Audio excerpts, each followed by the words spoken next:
احسن تقویم کے اوپر انسان کو پیدا کیا، اور انسان کی جو شکل ہے وہ بھی خدا نے فرمایا کہ بہترین حالت میں بنائی ہے۔ پھر فرمایا اس کوٹھڑی کو، یہ کوٹھڑی کون سی؟ ہمارا سینہ، ہمارا باطن، اس کو پریم کا، محبت کا تالا لگا دیا۔ اس کے اندر خزانہ چھپا کے، یعنی خود خداوند عالمین ایک خزانہ ہے۔ اللہ تعالیٰ کا ایک فرمان رسول اللہ نے سنایا جس کو ہم حدیث قدسی کہتے ہیں۔ اللہ فرماتا ہے میں ایک چھپا ہوا خزانہ ہوں۔ یہ وہ چھپا ہوا خزانہ ہمارے سینے کے اندر ہے، اور دروازہ بند کر کے محبت کا تالا لگا دیا، یعنی یہ تالا محبت سے ہی کھلے گا۔ خدا کی محبت کے سوا وہ انتر کے اندر چھپے ہوئے خزانے کو ہم پا نہیں سکتے۔ تو فرمایا ہے کہ اگر چندنی کوٹھڑی سفڑ رچیا کماڑ تاڑا دیدھا پریم نہ سائیاں کھولن آؤ، یا مولا اب تم آ کے اس تالے کو کھول تاکہ میں وہ خزانے کو پا سکوں۔ قرآن شریف میں ایک آیت ہے، رسول کو فرماتے ہیں علم نشرح لکا صدرک، کیا ہم نے تمہارے سینے کے صندوق کو نہیں کھولا؟ یعنی رسول اللہ کے سینے کو صندوق کہا اللہ نے، اور فرمایا کہ اے محمد تیرے سینے کے صندوق کو ہم نے کھول دیا، مطلب کہ تجھ کو میں نے اپنے بھید بتائے۔ ہمارے سینے کے اندر وہ خود چھپا ہوا ہے۔ محبت کا جو تالا ہے اس کی چابی بیت الخیال کی عبادت ہے۔ بیت الخیال کی عبادت کی چابی لے کے اس کو کھولو تو امام کا دیدار ہوگا۔ سائیاں کھولن آؤ، مدد مانگی ہے کہ میں عبادت بھی کروں تو عبادت میں میری مدد کر۔ حضرت امام فرماتے ہیں تم عبادت کرو، عبادت کے اندر کوئی چیز کی تمہیں بخشش ملے وہ تمہارا حق نہیں، وہ تو خدا کی رحمت ہے۔ یہ اشارہ ادھر ہی ہے کہ یا مولا میں عبادت بندگی بھی کروں تو مجھے تیری مدد کی ضرورت ہے، تو مجھے رستہ دکھا، میرے سینے کے اس صندوق کے لگا ہوا جو تالا ہے تو آ کے کھول تاکہ میں تیرا دیدار پا سکوں۔ اے جی پنجر پڑیو پریوار نو، سارے 4 پاٹ کے گنان میں یہ جو پاٹ ہے بہت ہی سمجھنے جیسا ہے۔ پنجر پڑیو پریوار نو کوئی بوجھت جن میرے تن کی ویدنا سایہ تروپت بجھاوا رے درشن وینا باوری۔ پنجر کہتے ہیں جیل کو، پنجرا، پریوار کے پنجرے میں مقید ہو گیا، قید ہو گیا۔ رسول اللہ کی ایک حدیث ہے الدنیا سجن المومنین، مومنوں کے لیے دنیا جیل خانہ ہے۔ منجیوڑی کے فرمان امام سلطان محمد شاہ کے پڑھو، اس میں بھی امام نے یہی کہا کہ یہ دنیا ایک جیل خانہ ہے، ہم مقید ہو گئے ہیں، قید میں آ گئے ہیں۔ پھر کہتے ہیں کہ یہ بات کو کوئی کوئی سمجھتا ہے، بیوی بچے گھر بار، عورتوں کے لیے کہوں تو شوہر بچے گھر بار، یہ ایک جیل خانہ ہے۔ اس کے اندر انسان اتنا لگ گیا ہے کہ حقیقت کو بھول گیا۔ بہت پرانی ایک بات مجھے یاد آ گئی۔ بمبئی میں ایک عورت نے مہمانی رکھی امام کے حضور میں، 50 برس کی بات ہے۔ اس مہمانی میں وہ اکیلی ہی بیٹھی تھی، اس کا کوئی دوسرا رشتہ دار سگا کوئی نہ تھا۔ بڑے تعجب کی بات تھی، نہیں تو عموماً لوگ مہمانی کے اندر اپنے یاروں دوستوں کو بھی بلا لیتے ہیں۔ امام جب آ کے بیٹھے، اس کی آنکھوں سے آنسو نکلنے لگے۔ مولا فرمایا تم اپنی بات کرو، کیا ہے؟ کہتی ہے مولا شادی کرنے سے پہلے میں عبادت کرتی تھی، مجھے بہت اس کے اندر کامیابی ہوئی، میں نے تیرا دیدار بھی پایا، لیکن یا مولا جب سے شادی کی ہے میری صبح کی عبادت بھی گھٹ گئی، اور مجھے صبح وہ چیزیں جو ملا کرتی تھیں وہ بند ہو گئیں۔ روتی جاتی تھی، کہتی جاتی تھی، لیکن جب اس نے سب پورا کر لیا تو برداشت نہ کر سکی، زیادہ بول نہ سکی، خوب روئی۔ مولا نے ہنس کے فرمایا میری بچی تم جو کہتی ہے وہ سچ ہے،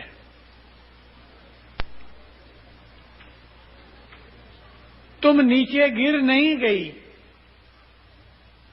تیرا درجہ گھٹ نہیں گیا، لیکن تیری شادی کے بعد جو تیرا شوہر، ساس، سسر، بچے، یہ بھی خدا کی طرف سے فرائض میں آتے ہیں، یہ کرم کے لیک ہیں جو ہمیں اٹھانے پڑتے ہیں۔ اپنے شوہر کی خدمت، ساس سسر کی خدمت، بچوں کی خدمت، دھیان وغیرہ رکھا۔ تو اگر اپنی دنیاوی حالت اور فرائض میں پوری رہے گی اور اس کے ساتھ ساتھ عبادت جاری رکھے گی تو ایک دن تم کو وہی خوشیاں واپس نصیب ضرور ہوں گی۔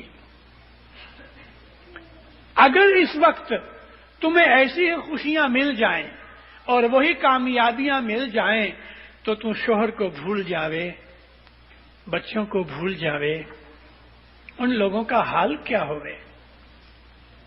پھر ماں باپ فرمایا دیکھو دنیا ہے، دنیا کی زندگی ہے، وہ ایک پنجرے کی طرح ہے۔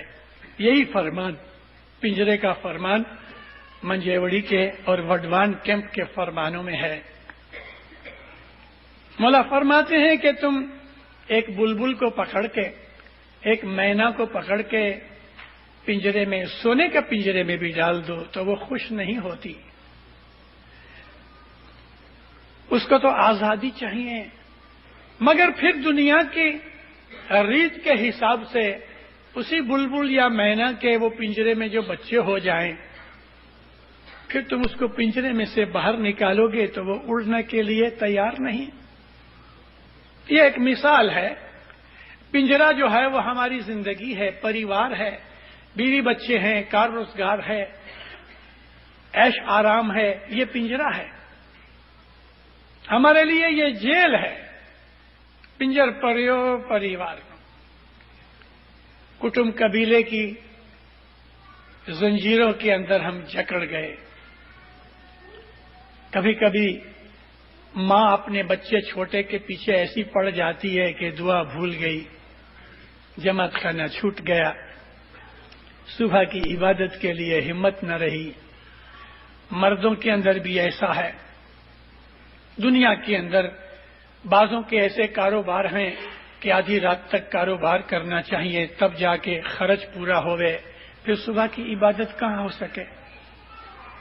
تو دنیا کی جو یہ زندگی ہے، پھر حسن کبیر دین فرمایا یہ ایک جیل ہے۔ ایک اور گنان کے اندر یہ الفاظ ہیں کہ سب کوئی جانو جال ہے، جال کہتے ہیں نیٹ کو، لوک کٹمب پریوار، لوگوں کے یعنی دوست رشتہ دار کٹمب پریوار جو ہے یہ ایک جال کی مثال ہے کہ جال ڈال کے مچھیاں پکڑتے ہیں، جانور پکڑتے ہیں، پرندوں کو پکڑا جاتا ہے، تو ہم بھی جال میں پکڑے گئے، یہ جال ہے۔ عابد لوگ، حقیقت کو جاننے والے، خدا کے جو عاشق ہوتے ہیں دینداروں، وہ اس جال کو سمجھتے ہیں، وہ اپنے فرض پورے کرتے ہیں، لیکن دل ہر وقت ادھر اوپر رہتا ہے۔